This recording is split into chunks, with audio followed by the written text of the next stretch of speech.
October 13th, and we are back in the same stand we were in yesterday. Now I know it seems like we're hunting the stand an awful lot, and that's because we are.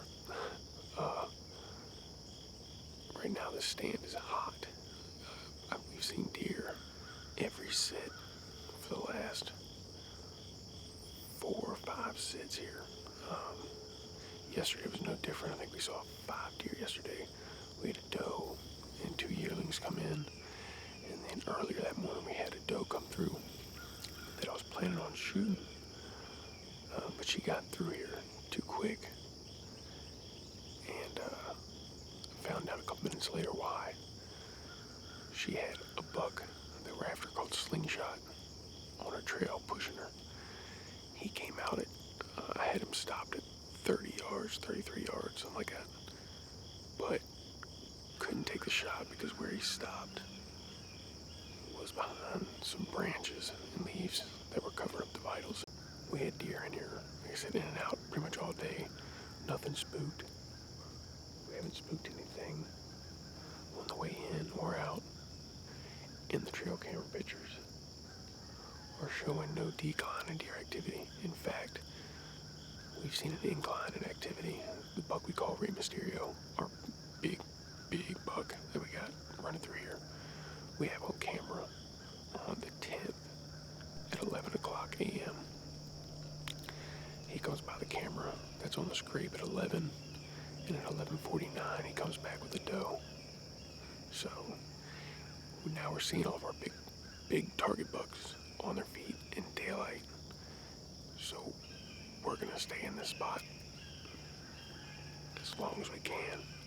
As long as we're not affecting movement, we'll be in here. But hopefully we can get it done today and put one of these big bucks on the ground. The time's right. The rut is in full swing. We've got big bucks, we've got little bucks, and they're all chasing does. With that said, it's time to shut up and hunt. Stay tuned to see if we can't get it done today.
was the buck we were in here to kill, and he's dead. He is smoked. Oh my God. Thank you, Lord. Whew. Thank you, Lord.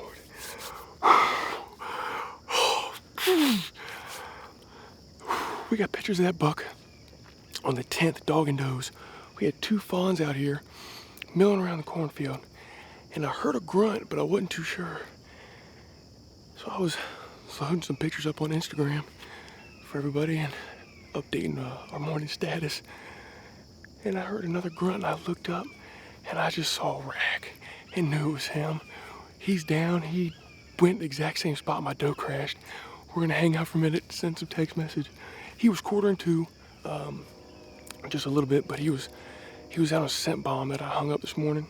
He was acting a little spooky and looked like he was about to bolt, so he turned, so it wasn't too harsh of a shot. He turned just enough, and I tucked it right behind that shoulder and drilled him. He's already crashed. We heard him. He's down. So stay tuned. We'll get this buck pulled up, and it's gonna be a good day. Stay tuned, man. Pin him and stick him, baby. Hey guys, we're gonna head on in the woods. I went to where the arrow was, and we got blood immediately. He's bleeding out of both sides. This is right where he went in, so we're gonna start easing back that way. He shouldn't be too far in here. So we're gonna fight the mosquitoes and go get my buck.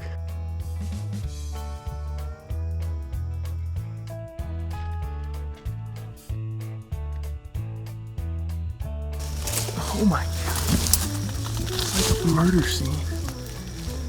That rage hypodermic put it on him. I mean, there he lays.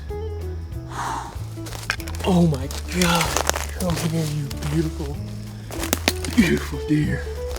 Oh man. What a buck. That was the exit wound right there.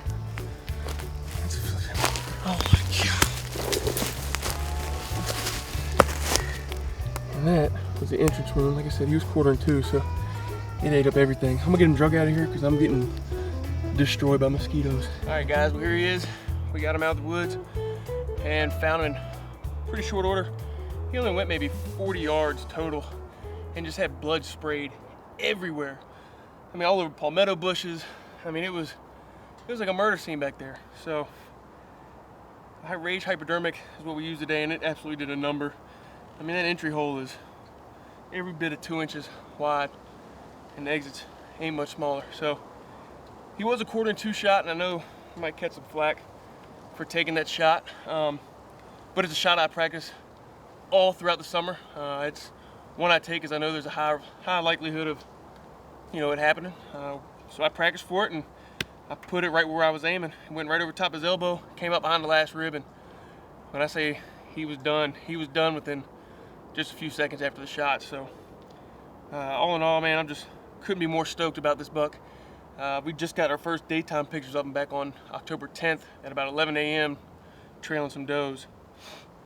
So to have him down is a blessing, and I'm extremely thankful to have the opportunity to take him. This is definitely my biggest buck thus far. Oldest too, I think. He's probably around 4 or 5 years old. For a Florida deer, it doesn't get much better than this. It's a great buck, and I'm just glad that I got it all done. Self-filming these rutting bucks is tough. They move a whole lot more than you like them to, so trying to do it all by yourself can get a little tricky. But we got it done, and I'm stoked about it. Freezer is full. This buck is going home with me, and I couldn't be more proud of him. So stay tuned till we get it done next time. Pin 'em and stick 'em.